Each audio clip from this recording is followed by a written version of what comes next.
not survive the dangerous voyages on sea. They will die of disease, starvation, or pure mental illness. Many will be offloaded alive, thrown into the deep waters to ease navigation during the storms of the violent seas. It is on those cold Atlantic Ocean's waters, deep in the bottom of the ocean, that many carcasses of African people, their bones lay rotten in chains and swallowed by the sea. Those who survived and on arrival in the Americas were forced to work in the different plantations of white men. From the voyage ships to the plantation, the image of an inferior African was being constructed through brutal force. Then began the violent colonial conquest for settlement aimed at our natural resources that defined our native continent. The white man sought to rule Africa and here designed a system of racial segregation, racial humiliation, racial abuse that lasted for many centuries. The colony and the plantation, with the voyage slave ships in the middle, were the perfect technologies of recreating the African into a subservient being whose only survival in the modern world must always be through wide tutelage, supervision, and approval. The transatlantic slave trade, colonial conquest, and colonial rule are responsible for the zombification of the African soul and its intellectual damnification and the psychotic condition where Africa and its people cannot handle their affairs without white supervision. As both an intellectual project and a program of revolutionary change, Pan-Africanism is first the recognition of this terrible history, which by all definition remains a world history that has cast the African into a global identity of inferiority amongst people of the world. Pan-Africanism is never forgotten noise of the painful cries of those captured slaves whose black bodies were swallowed by the Atlantic Ocean from the slave ships. It is the agonizing cry from the brutal violence suffered by the black slaves in the sugar, cotton, and corn plantations from Georgia to Sao Paulo. Pan-Africanism is also the resounding victory from the theater of the Haitian Revolution from 1781 to 1804, led by the greatest descendant of our continent, Toussaint Louverture.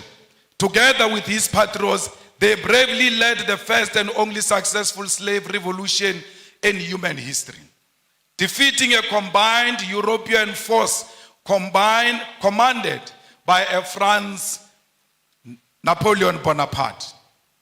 It is the bravery of those African former slaves who will define citizenship on a racial definition of blackness, declaring that Haiti belongs to black people regardless of the color of their skin. Pan-Africanism is also the anger emanating from the countless defeats suffered by the patrons, the brave soldiers like those of Mau Mau and Bambata rebellion, defeated at the hands of the brutal British colonial forces. It is the intellectual heritage of Marcus Garvey, W.E. Du Bois, Booker T. Washington, Harriet Tubman, Pixley Isaac Aseme, Charlotte Mateke, Winnie Mandela, Kwame Nkrumah, Seiko Tore, Julius Nyerere, Haile Selassie, C.L.R.A. James, Frantz Fanon, Thomas Sankara, and today our own Prof. Lumumba, together with us, must carry the mantle of the African Pan-Africanist call. Pan-Africanism is a set of ideas written in chains with blood, spear, and the unforgiving guns of the sons and daughters from the Algerian Revolution to the Battle of Kutoko-Naval. It is the one-party state of Africa as a whole, as professed by Marcus Garvey. It is Ami Caesarius' negritude, Kwame Nkrumah's African socialism, Steve Biko's Black Consciousness, Julius Nyerere, Ujamaa.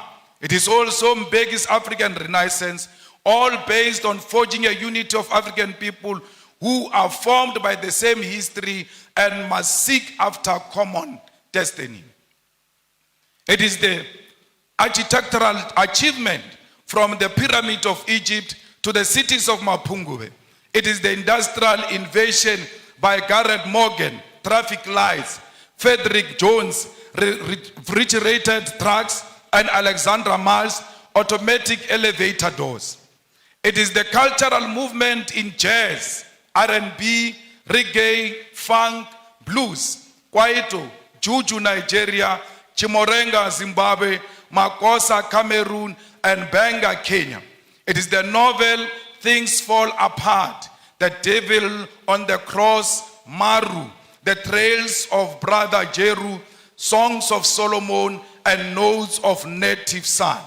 It is the artwork of Gerald Sekoto, Chike Anyako, Oche Okeke, Edmonia Lewis, the religious movement of Bishop Lekhanyane, Manku, and Shembe, the Coptics of Egypt and the Ethiopian Orthodox Christians, as well as Islamic denominations from Tunisia, Nigeria, Kenya, all deserve a place in the rich thinking and knowledge about Africa and its people.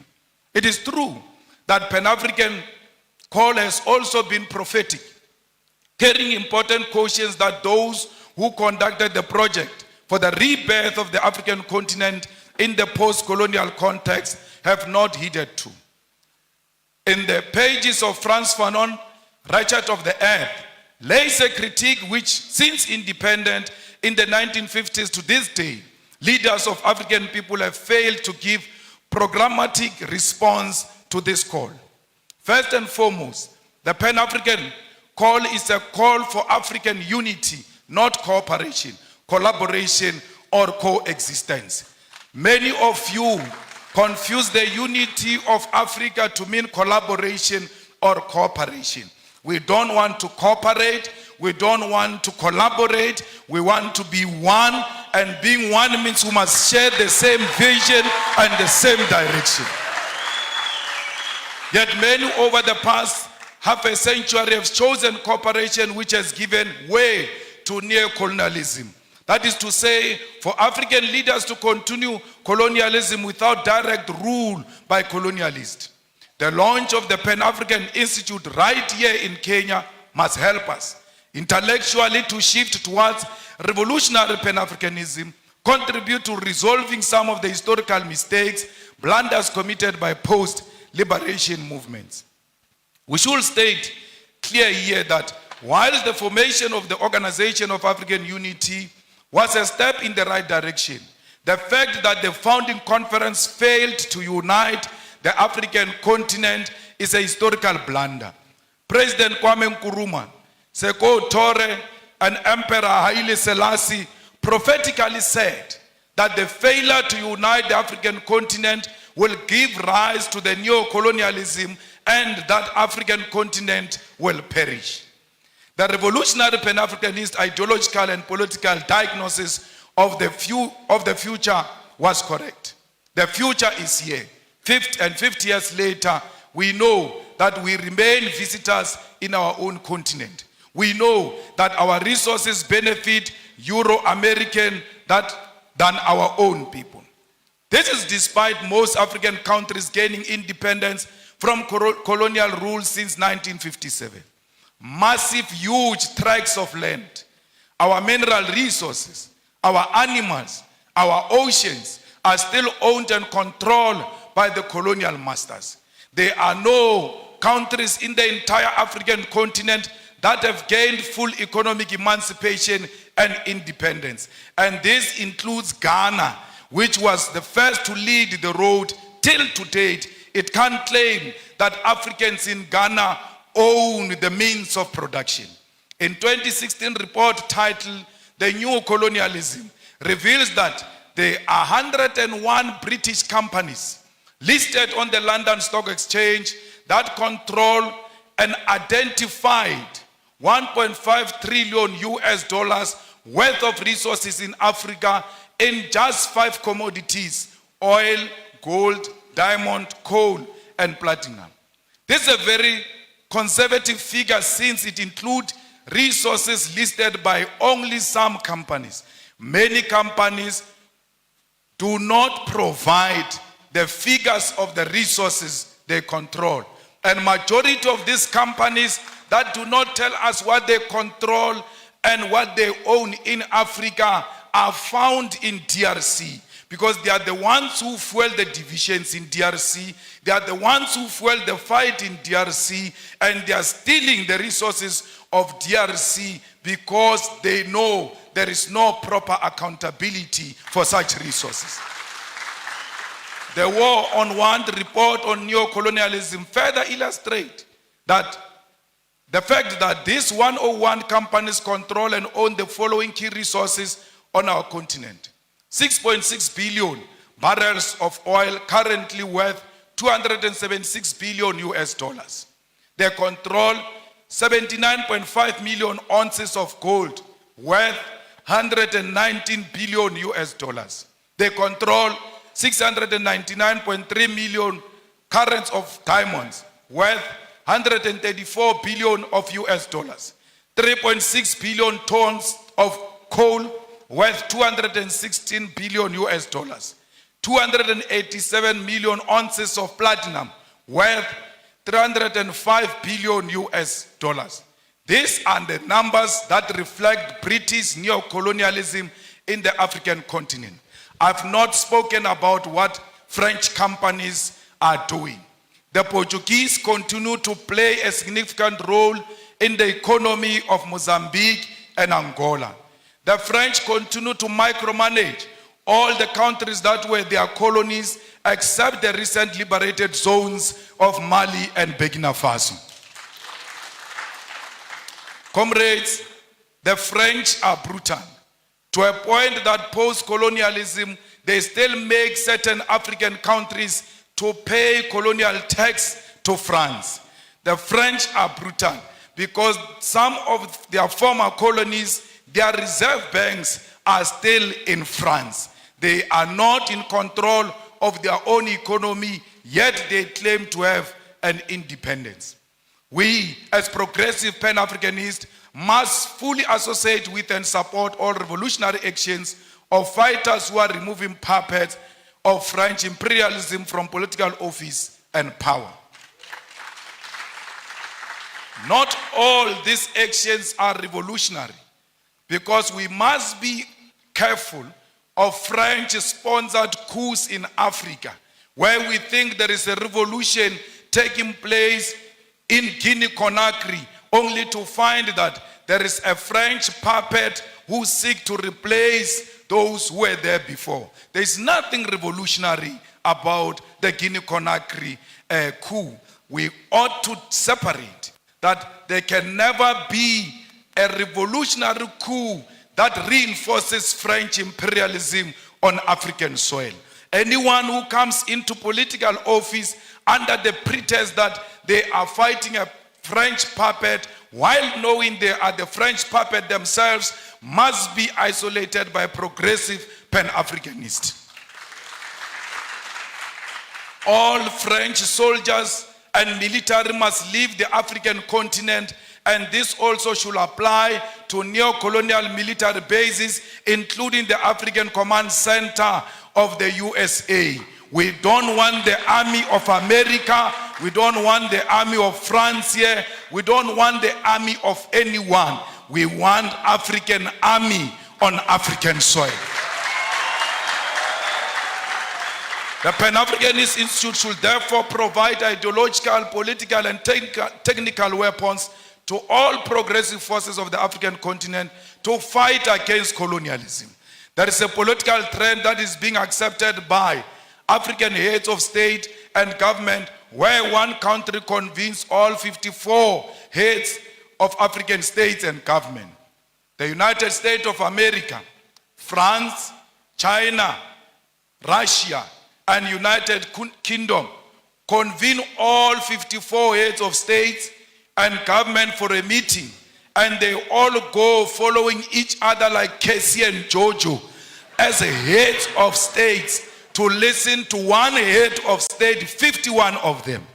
Sometimes they disrespect them to a point where they put all 54 heads of states of Africa in a school bus to go and listen to one head of state. What happened to these men? Because all of them, majority of them are men. What happened to these fathers who go and bow combined to one man? Even if he's Putin, why would they all follow each other and go and listen to one person? What happened to their dignity and their authority as leadership? They must have leadership qualities to know that Putin is equal to them, that China is equal to their own single country, irrespective of their size, because what matters is sovereignty. And if China recognizes that sovereignty, will respect the president of that sovereign country as an individual. Comrade Kwame Nkrumah noticed this when he said that neocolonialism also means the following: breaking up former large united colonial territories into a number of small non-viable states incapable of independent development. An external directed economic system and political policy, the state being obligated to take the manufactured products of the imperialist power to the exclusion of competing products from elsewhere. Payments towards the cost of running the state to ensure control over government policies, and foreign capital is used for the exploitation rather than the development of less developed regions. Governor, on my way here, we saw how the people here are working the land. We saw that there is no piece of land here that is not being utilized to the benefit of our people. But the question remains, where do these people sell these things? Because they can't consume all of them. Yes, they must produce to feed themselves and feed the whole Kenya and feed the continent and the world. Is the government buying food that is produced fresh from this soil, or do we have companies that are owned by white people in Nairobi who bring finished products into the land that has got products that can be bought directly from our own people? We say people must work the land. After they work the land, their own governments in Africa do not procure from those people. Because if it does not have a white color, they don't like it. Our leaders like their colonizers more than us. That's why they always seek after anything that looks like colonizers. 10 years ago, we as revolutionary activists and visionaries from south of African continent started a revolutionary socialist movement and pan-africanist movement, the EFF, Economic Freedom Fighters. When we formed the EFF in South Africa, we told them that our organization is not for South Africa. Our organization is for all Africans. And we said this. We said this during xenophobic attacks of our people in South Africa, where people were being attacked because they come from outside South Africa. We chose to side with our people because we're necessitated by the fact that we love ourselves. And if you love yourself, you'll see a person from Tanzania in you. You'll see a person from Nigeria in you, because we are one thing. We as the economic emancipation movement did not only say we are pan-Africanist. In one of our cardinal pillars, we said South Africa must engage in massive investment of economic development in Africa. Because if you keep on saying people are coming to South Africa, are looking for jobs, are going to take jobs from us, we can stop this thing of people coming to South Africa. How do you do it? Go and build massive economic development in African countries so that people can stay where they are and they can feed themselves from where they are. No one wants to leave his own home into some strange place. We leave our homes because we are searching for greener pastures. If there is an ESCOM in South Africa which is failing to give us electricity, but when it was well and still running according to how we wanted it, ESCOM had the capacity to electrify the whole of Africa. Why are you not going into the African continent and electrify the whole of Africa? Why is there no train that moves from Cape to Cairo, making sure that trade in Africa and movement of goods and persons is easy? Because if we do that, there's no one who can leave Lusaka to go and stay in South Africa. They can get into a train, go and do what they want to do in South Africa, and come back home and develop their own countries. We must make sure that this Africa is linked together. We must violently demolish the borders that exist between our countries, because those are not our borders. You cannot worship a border between Tanzania and Kenya and come and sit in this hall and say you are a pan-Africanist. A pan-Africanist means the first task is to get rid of colonial borders so that we bring Africa together in practical terms. I don't know if President William Ruto means it, because he said so many things and I can't locate him these days, because the things he said during election and the things he's doing now are two different things. I don't know. Because I heard him saying we need to do away with the dollar and build our own currency. But his actions are not speaking to anything of doing away with the dollar.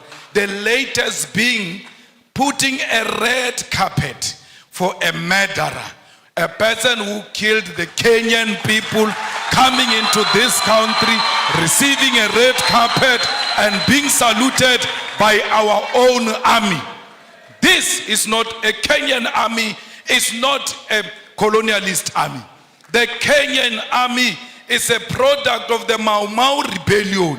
And those who killed our people in the Mau Mau rebellion cannot be saluted by the same army of the children of those who were killed during Mau Mau rebellion. We have a duty to stay true to the cause. We have a duty to remind the King and Britain of what they did to us. Indeed, he shows no remorse. He says this was bad, it shouldn't have happened. But he runs short of, I apologize, I am sorry. He will never say he is sorry, for because he thinks that his race makes him superior and he's not qualified to apologize to those who are junior to him. We call upon the Kenyan government to be firm and to decide what they want to be. Do they want to be pan-Africanist, or do they want to be proponents of neocolonialism? You can't have it both. Only one call must be made, and that call is of pan-Africanism. It's not easy being a pan-Africanist, for because the mindset of our people is so colonized, they are going to isolate you. They are going to look at you as if you are a mad person. They are going to look at you as if you are unreasonable. But it is a cause worth pursuing because of the generation that came before us. We don't want visas. We want one currency for Africa, because our currency can be more powerful than the pound and the dollar combined, because London has got the biggest storage of gold, yet they don't have a single smallest mine of gold. Their economy is based on our minerals. And if we safeguard our minerals and protect them and say out of these minerals, we are producing a currency that is going to compete internationally, we stand a good chance. We need African Central Bank. We need African Monetary Zone. We need African military combat, because these pockets of wars that are happening in Africa are not of our own making. They are sponsored wars so that those who continue to steal our resources can do so uninterrupted as we fight ourselves, amongst ourselves. So we need a military, a common defense system, the African High Command that will ensure the stability and security of Africa. We equally need a binding African court to deal with dictators who only exist in Africa to feed their friends and families. Those people must be prosecuted the African way, because ISIS is not meant to fight any crime, it's meant to pursue political fights. That's why ISIS will not declare a warrant of arrest against Netanyahu, but can declare a warrant of arrest against Putin, who has not bombed a hospital, who has not bombed a refugee camp, who has not declared a war on a certain ethnic group.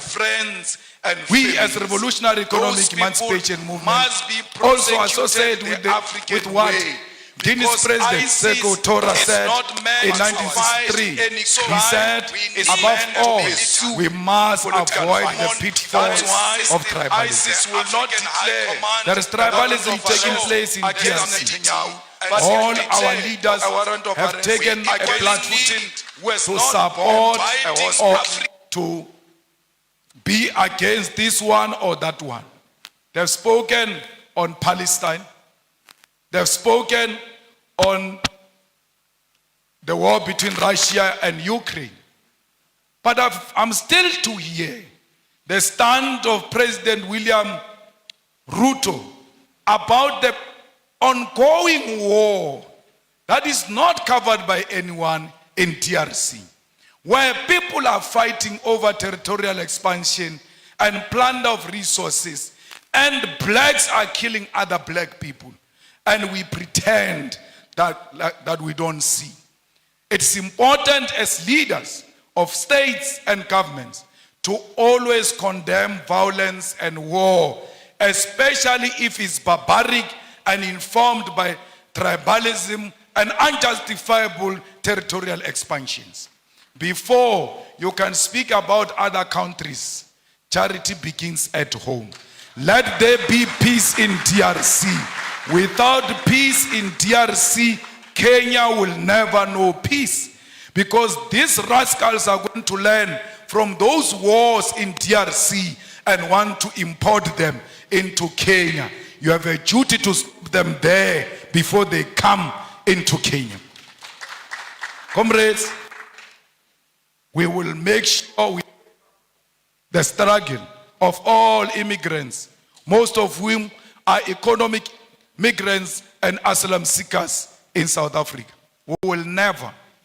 In South Africa, they say to us, if you want to be elected, you must declare war on illegal immigrants. And illegal immigrants, they mean Africans. We have refused as the EFF that we will never declare war on any immigrant. Illegal or legal. Illegal according to whose law? Because if you are illegal, you should have violated a certain law. Which African law did these people violate when they came to this side of Africa? Because they are still in the same territory of Africa. They are at home when they are in South Africa. We wish to tell them we're going to elections next year in South Africa. We wish to reiterate that, and we tell them all the time if they want to elect us on the basis of xenophobia, they can keep their votes. We are not disparate for votes. We are disparate for the unity of Africa. And that's what we want to achieve in our lifetime. Remove the visas as an immediate step. And I heard Kenya is going to do that by December. Perhaps I must come back here in December unannounced. So to test if indeed President William Ruto means exactly what he said when he said there won't be visas in December. Maybe I must sneak in and test without applying for any visa and just give them the South African passport and say I'm coming home.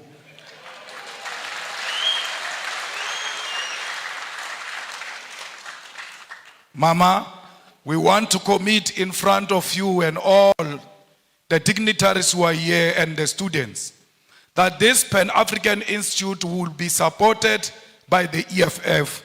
We will ensure that indeed it has got a home in South Africa.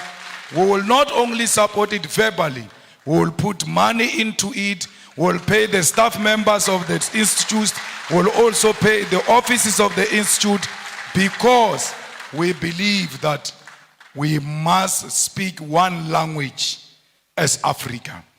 We will donate the books here at the university to ensure that every African writer has got his or her book in the Pan-Africanist Institute.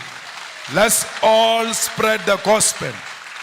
Indeed, it was not a mistake to launch it here in the rural areas, because no one must be left behind.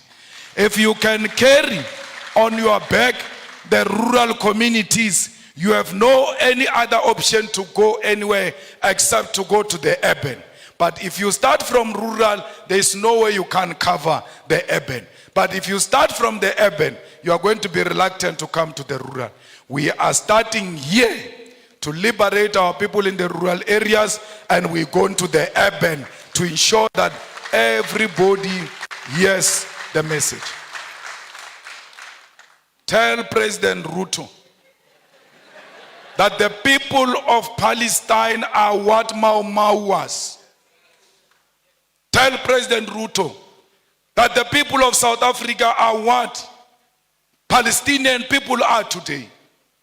Where our land get encroached, where our land just get taken, and we get killed on our own land, we get tortured on our own land, we get imprisoned on our own land. When we fight, they say we are terrorists. This Nelson Mandela you celebrate, for 27 years, he was in prison because he was a terrorist. What crime did he commit, which the Palestinians are not committing? His crime was to fight for the liberation of the people of South Africa and the oppressed world all over, including the people of Palestine. It can't be correct that President Ruto, knowing the history of this country and the history of South Africa, comes and tells us that it's with Israelites. Our war is not on Jewish people. Our war is not on pregnant women, Jewish pregnant women. Our war is not on Jewish children. Our war is against a Zionist apartheid state of Israel, and that's what we are fighting. So if he got money from some Jewish person, we are not fighting that funder of his. We are fighting the state of Israel. We are not fighting individuals. We are fighting the state of Israel. At the age of 9 years, the Boers walked into my house and turned everything upside down, stripped my mother naked. When I see what those children of Palestine are going through, I can immediately relate that this is what apartheid looks like. We cannot be pan-Africanist if we can't associate with the oppressed nation. Our pan-Africanism is based on the basis that we are an oppressed nation ourselves. And everywhere else where we see an oppressed person, that person is our sister, that person is our mother, that person is our father, because we are not free until the whole world is free from imperialism and colonialism. I don't know if you'll regret inviting me after this. But my problem is that I tell my truth as is. And I say it to authorities without fear or favor. Till today, no one has ever sued me legally successful. Till today, no one has imprisoned me, because you can't imprison or sue the truth. The truth will always prevail. Comrades, we must make sure that as we live here, our sympathy is with the oppressed people. Look at Cuba. Its crime was to choose a different economic system to what America has chosen. And then they are under more than 60 years of economic embargo. What crime did the people of Western Sahara commit against Morocco? We are at the center of speaking the truth as a pan-Africanist institute, because we've got the ear of the continent and the diaspora and the whole world. And this organization we are launching today, Prof, will live forever and ever, because you only speak the truth yourself to power. And you always make us politicians to want to check if indeed we are still on the right track. So an institution established by a person like you, we are guaranteed that it will live for long and it will live for generations to come. That's why we are proud to be here. I was not brought by a plane here. I was not brought by a car here. I was driven by the spirits of those people who were dumped in the oceans. And when they were dumping them in the oceans, their cries are still crying loud till today. They did not dump them in the ocean only. They dumped them chained on their hands and their feet, and they could not fight. When the sharks were eating them in those oceans, they could not fight. Even if you know that today I'm going to die, but it is always good to die fighting.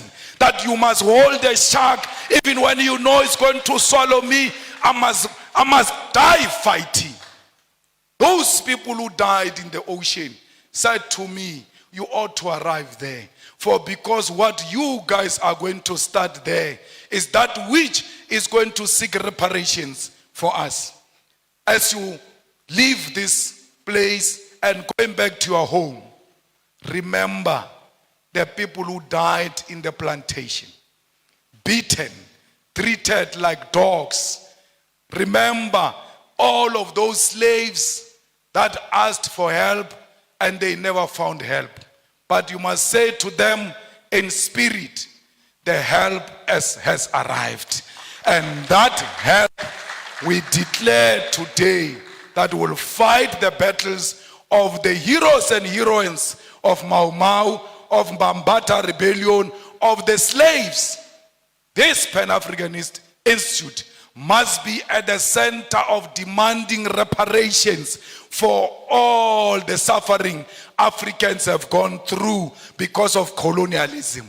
We must teach our people that we are not beggars. When we ask for reparation, we are not asking for donation.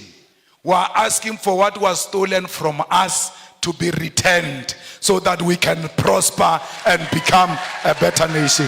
Thank you very much.